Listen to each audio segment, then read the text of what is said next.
Oi, biologuinhos, tudo bom? Aqui é a Isa do blog Bertobio e hoje vim trazer a nossa primeira videoaula universitária de 2020. Estamos passando aí por um momento de quarentena um pouco complicado, né? A gente tá tendo aulas online e tudo mais, e eu queria pedir, por favor, a paciência de vocês quanto às videoaulas. Tá muito difícil conciliar a faculdade online com todo o resto das coisas que eu tenho pra fazer. Então eu tô bem ativa lá no Instagram do blog, eu vou deixar o arroba aqui pra vocês. E as videoaulas vão sair, tá? Mas eu só não prometo que vão sair tão rapidamente assim, tá bom? Então vamos começar. Hoje eu trouxe pra vocês uma videoaula de biologia molecular, em que a gente vai falar um pouquinho sobre estrutura e função de ácidos nucleicos.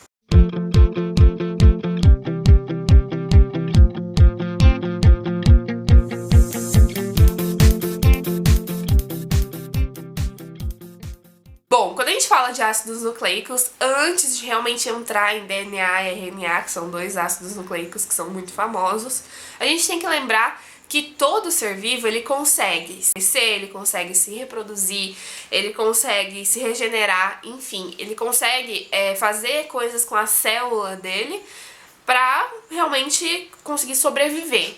E isso se dá graças ao ácido nucleico. Então, o organismo ele só consegue crescer, ele só consegue se regenerar, ele só consegue se reproduzir quando ele tem a presença desse ácido nucleico, que pode ser na forma de RNA ou de DNA. A gente tem que saber qual que é a principal função desse grupo, né, de DNA e RNA. E a principal função, basicamente, é armazenar, transmitir e expressar informações genéticas. Então, armazenar, basicamente, porque isso fica dentro da nossa célula, então o nosso código genético, o nosso conteúdo genético está dentro da nossa célula, está armazenado bonitinho. Transmitir, quando a gente se reproduz, a gente acaba transmitindo as nossas características genéticas, por isso que às vezes falam que vocês parecem com sua mãe ou com seu pai em algum aspecto. E aí, expressar informações genéticas, né? Isso é um ponto que geralmente as pessoas têm dúvida. Algumas pessoas tratam como o dogma da biologia, né? Que é essa expressão de características que estão nos nossos genes. Isso se dá basicamente pelo processo de transcrição e tradução, que a gente vai ver mais pra frente.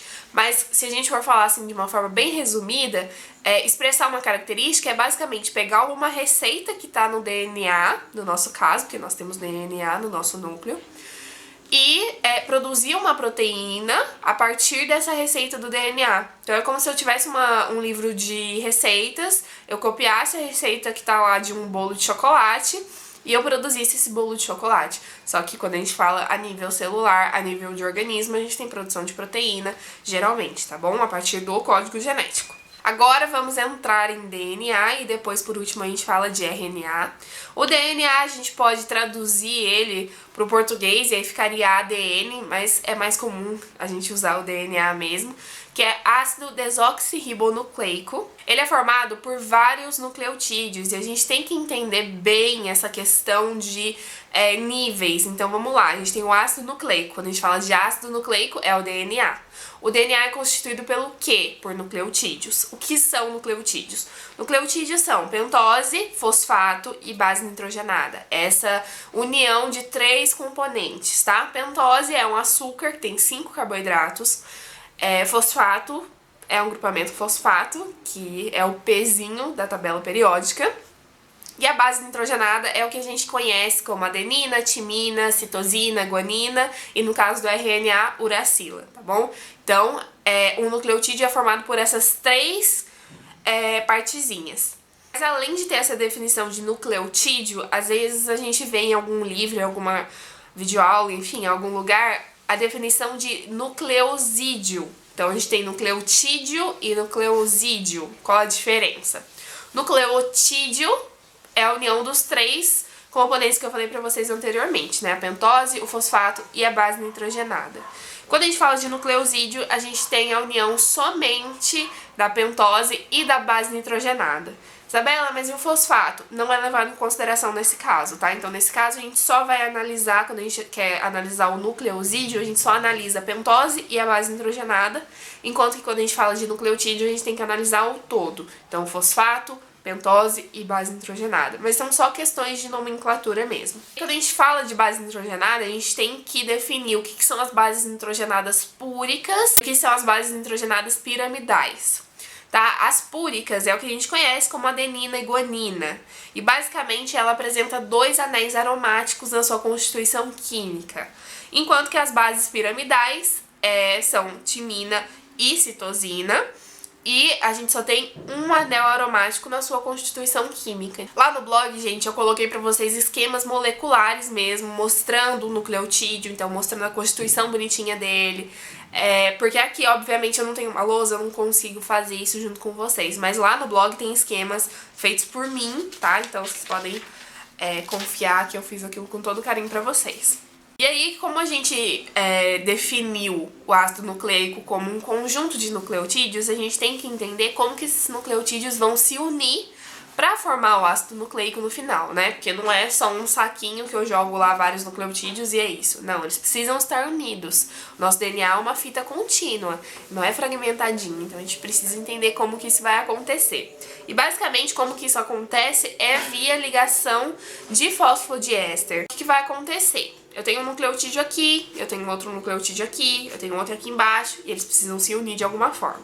Essa união, geralmente ela acontece, geralmente não, ela acontece via fosfato. Então aquele fosfato que a gente não levou em consideração quando a gente falou de nucleosídeo, mas que constitui o nucleotídeo. Então esse fosfato, ele vai se ligar tanto com o nucleotídeo de cima, quanto com o nucleotídeo de baixo. Então, aqui eu tenho um nucleotídeo, aqui eu tenho outro, e o fosfato vai estar justamente aqui nesse meinho, estabelecendo uma ligação de fosfodiéster entre os dois, tá bom? Lá no blog também eu tenho isso mais explicado em esquema pra vocês, então como que vai acontecendo nas etapas, tá? Mas basicamente, se a gente for resumir, é quando o fosfato, ele se liga a um nucleotídeo diferente do nucleotídeo que ele já pertence. Então, lembra, o nucleotídeo é formado por um fosfato, uma pentose e uma base nitrogenada, certo? Então, aqui eu tenho um nucleotídeo. O outro nucleotídeo, ele tem essa mesma constituição, mas aí eu vou pegar o fosfato desse nucleotídeo e vou ligar com esse nucleotídeo, entendeu? E aí a gente vai formando a estrutura do nosso ácido nucleico. Além dessa ligação de fosfodiéster, a gente tem que levar em consideração que as bases nitrogenadas, elas se ligam também. E eu tenho certeza que vocês sabem disso melhor do que qualquer pessoa. Vocês sabem que a adenina se liga com a timina e que a citosina se liga com a guanina. Isso a gente vê no ensino médio, às vezes até no ensino fundamental, e a gente retorna esse conceito também na faculdade. E isso é real, isso é fato. E aí a gente tem que entender como que acontece essa ligação da timina com a adenina e da citosina com a guanina. Bom, vamos lá. A timina com a adenina, ela estabelece uma ligação dupla de pontos de hidrogênio. Ponte de hidrogênio é um tipo de ligação química e entre timina e adenina a gente tem duas ligações desse tipo. Quando a gente fala de citosina e guanina, a gente tem 3 tipos de ligação de pontos de hidrogênio. Então vamos pensar, se o nosso DNA for constituir o material dele, é mais fácil fazer adenina com timina ou citosina com guanina? Com certeza a adenina com timina é mais fácil, porque são só 2 ligações, enquanto que citosina e guanina são 3. Então, a gente vai ver mais pra frente que alguns processos que acontecem no DNA, o lugar que inicia esse processo é justamente onde tem mais timina e adenina, porque é mais fácil de quebrar essas ligações, assim como é mais fácil depois de restabelecê-las. E aí, gente, a gente tem que entender uma questão que é muito falada, que às vezes a gente não entende exatamente o porquê que ela é falada, que é basicamente o sentido da vida, 5 linhas, 3 linhas, não é? A gente sempre escuta isso, tem tirinhas da Mafalda, tem, enfim, N coisas que referenciam esse sentido da vida, mas por que esse sentido da vida, né? Bom, o nosso DNA, a gente pode falar que ele tem uma característica de antiparalelismo. E o que é isso? Antiparalelismo basicamente é quando o DNA ele tem direções opostas. Então vamos supor que eu tenho aqui uma fita que ela tá nessa posição, a outra ela vai estar assim, que ela vai estar em direção oposta. E por que isso tem que acontecer? Vamos supor, aqui eu tenho o meu nucleotídeo, eu vou pegar aqui meu celular pra ilustrar, então, aqui eu tenho a minha pentose, o fosfato tá pra lá, então o fosfato é meu dedo aqui, tá? E eu vou fazer a minha base nitrogenada, nossa gente, eu não consigo. Então eu peguei o controle da minha televisão pra ser o outro nucleotídeo. Se, por um acaso, eu tivesse essa mesma conformação, o que ia acontecer? a minha base nitrogenada ia ficar pra cá, certo? Se eu tivesse uma replicação disso aqui, ela ia ficar pra cá. A partir do momento que eu viro, a partir do momento que eu faço essa direção oposta, vocês estão vendo que minhas bases nitrogenadas, elas ficam juntinhas e elas conseguem estabelecer a ligação. Seja uma dupla ligação de ponte de hidrogênio, quando a gente fala de adenina e timina, ou seja, uma tripla ponte de hidrogênio quando a gente fala de citosina e guanina. Então, por isso que a importância disso ser antiparalelo. Por isso que uma fita, ela é sempre de ponta cabeça e a outra é certinha. A fita que é certinha, a gente costuma falar que ela tá no sentido 5 linha, 3 linha. E a fita que tá ao contrário, ela tá 3 linhas, 5 linha. Então, essa nomenclatura, 5 linha, 3 linha, ela é dada por conta do carbono que constitui o nucleotídeo. Isabela, como assim? Quando a gente observa uma fita, gente, eu falando isso aqui agora, pode parecer muito difícil, mas se vocês forem lá no blog, tem um esquema bonitinho pra vocês, eu prometo que vocês vão entender. Com o esquema que tá lá, que tá muito bem feitinho, tá bonitinho, juro. Eu nunca fico orgulhosa das minhas coisas, mas esse post tá incrível. Quando a gente fala de fita de DNA, de nucleotídeo, a gente tem que saber que na fita 5 linha, 3 linha, o que significa? Que o carbono que está mais para a extremidade no começo da fita é o carbono 5. E o carbono que está mais para a extremidade quando acaba a fita é o 3. E a mesma coisa acontece na fita paralela. O carbono que está mais na extremidade no começo da fita é o 3. E o carbono que está mais na extremidade no final da fita é o 5. Por isso, 3 linhas, 5 linhas, 5 linhas, 3 linhas, tá bom? Então, pode parecer difícil, mas, gente, sério, depois que vocês pegam, é 1, 2, nunca mais esquece. E aí a gente tem também outra relação da nossa fita de DNA que chama complementariedade. Isabela, o que é isso?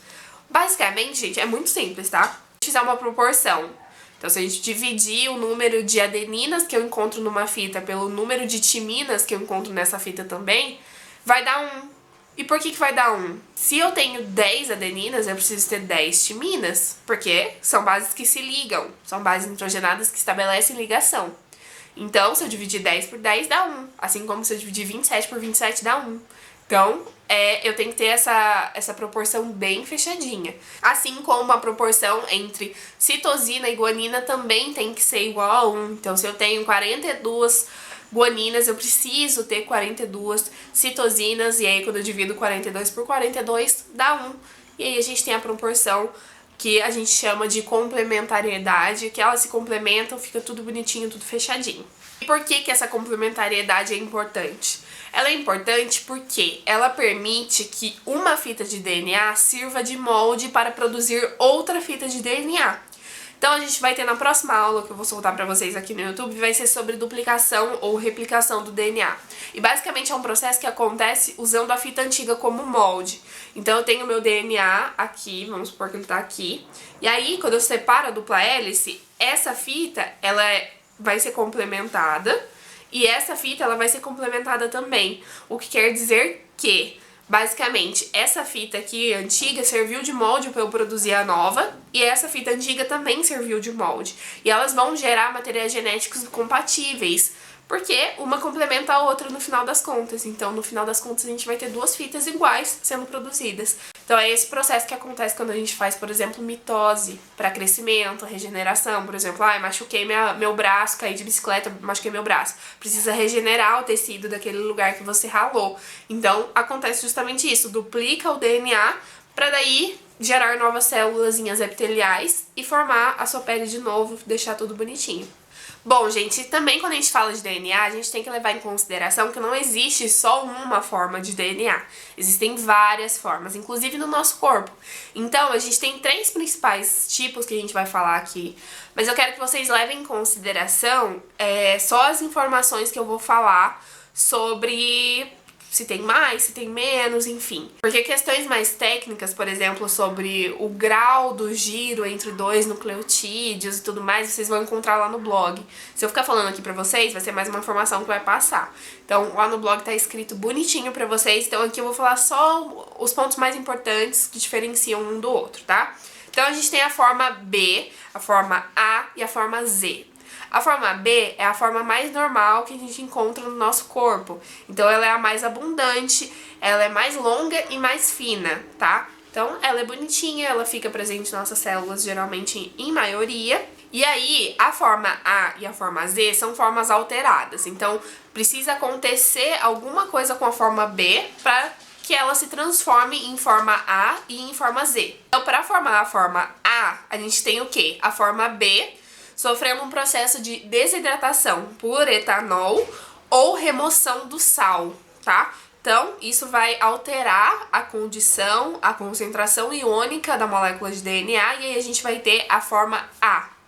E essa forma A de DNA tem uma característica de ser curta e grossa e basicamente ela é bem pouco abundante, é bem difícil de achar e encontrar essa forma nas nossas células. E ela está bem relacionada ao processo de transcrição do DNA.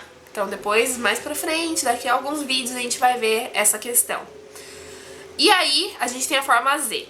A forma Z, ela pode ser formada a partir da forma A e a partir da forma B. Lembra, a forma B é a forma mais comum e a forma A não tão comum assim. Independente de qual molécula eu tô partindo, seja da forma B ou seja da forma A gente vai ter que essa molécula de DNA, ela vai sofrer um aumento na concentração de cátions, que são íons positivos. Então, quando eu aumento essa concentração de cátions na molécula, ela forma a molécula de DNA Z, que é a forma Z.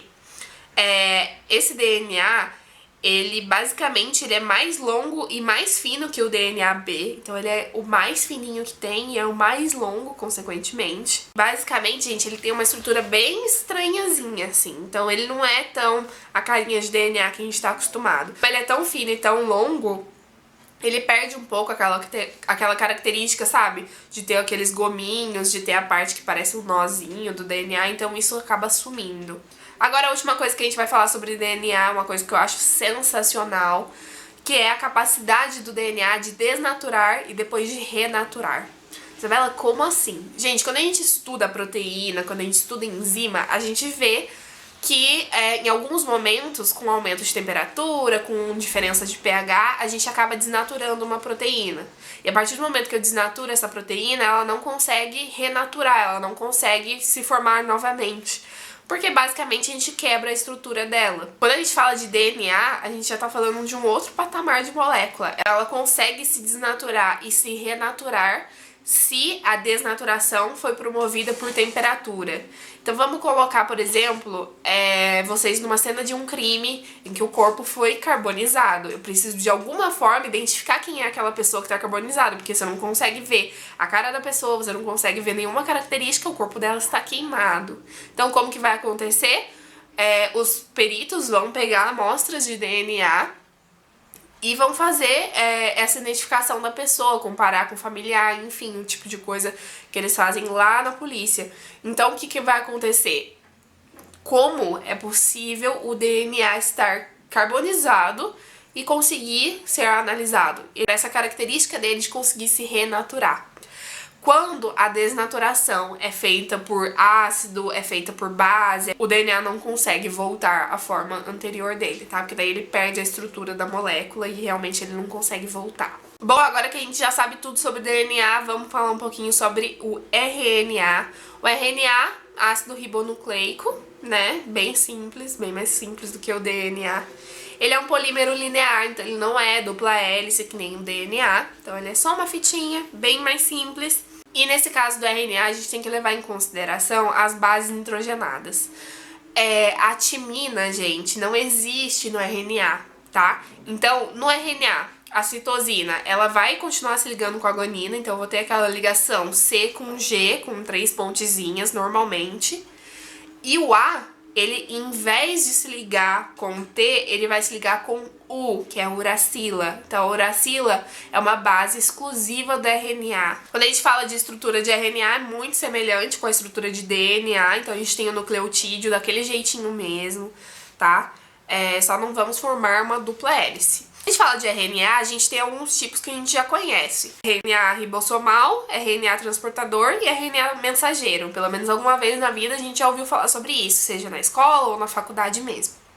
Mas aqui a gente vai tratar de 6 tipos de RNAs que são muito importantes. Então a gente já falou de 3, né? Ribossomal, transportador, mensageiro. A gente vai falar também do heterogêneo nuclear, do pequeno nuclear e do pequeno, tá? Então a gente vai falar desses 6 tipos. RNA mensageiro. O que é o RNA mensageiro? Basicamente, se a gente for definir, ele é o transcrito do DNA. Então, ele é uma fita linear que contém a informação copiada do DNA. Então, ele é propriamente a cópiazinha do DNA em forma de RNA. E aí, depois a gente vai ver o que vai acontecer com esse RNA mensageiro. RNA ribossomal, basicamente ele que compõe e forma o ribossomo. A gente tem que lembrar que o ribossomo é uma organoide, né? Não é considerado uma organela, porque não tem membrana plasmática nele. Então é um organoide e ele é formado por um aglomerado de moléculas. Proteínas, enfim, várias coisas. E entre essas moléculas a gente tem a presença do RNA ribossomal. Então essa é a função do RNA ribossomal, constituir o ribossomo. E aí o RNA transportador, ele é quem vai carregar aminoácidos para o ribossomo quando a gente vai fazer aquele processo de tradução. Então, quando a gente está produzindo uma proteína. Então, ele que vai trazer os aminoácidos para os aminoácidos irem se ligando e constituírem a proteína que a gente precisa no final. A proteína, lembrando que ela é constituída a partir da expressão da receita que eu tenho lá no DNA, que o RNA vai copiar, levar para o ribossomo. E aí lá no ribossomo, o RNA transportador traz os aminoácidos, e aí esses aminoácidos são juntados, ligados e formam a proteína. O RNA heterogêneo nuclear, ele só é presente nos eucariotos, tá? Então quando a gente fala de bactéria, a gente não temos esse tipo de RNA na bactéria. E basicamente ele é precursor do RNA mensageiro. Então ele faz aquela cópia que a gente já viu anteriormente, aquela cópia do DNA.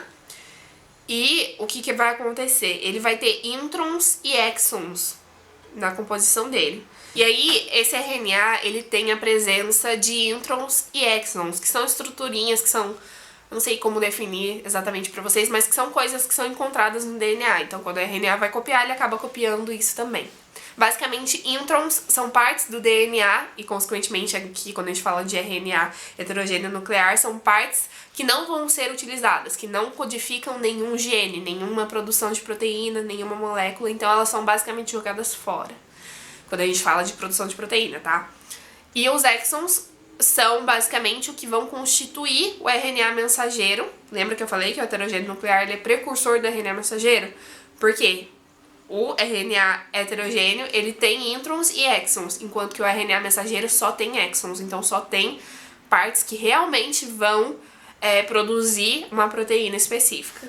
E aí, quem que vai cortar esses introns e unir os exons? Basicamente, o RNA pequeno nuclear faz isso. Então, ele vai tirar os introns, unir os exons, formar o RNA mensageiro, e aí esse RNA mensageiro vai poder ir lá para o ribossomo para ser lido e ser produzida essa proteína. E o RNA pequeno, que eu falei pra vocês, ele tem uma ação muito variada, mas a gente pode definir ela como uma ação catalítica. Então ele atua como catalisador de reações, ele acelera algumas reações, tá? Ele promove a realização de algumas reações.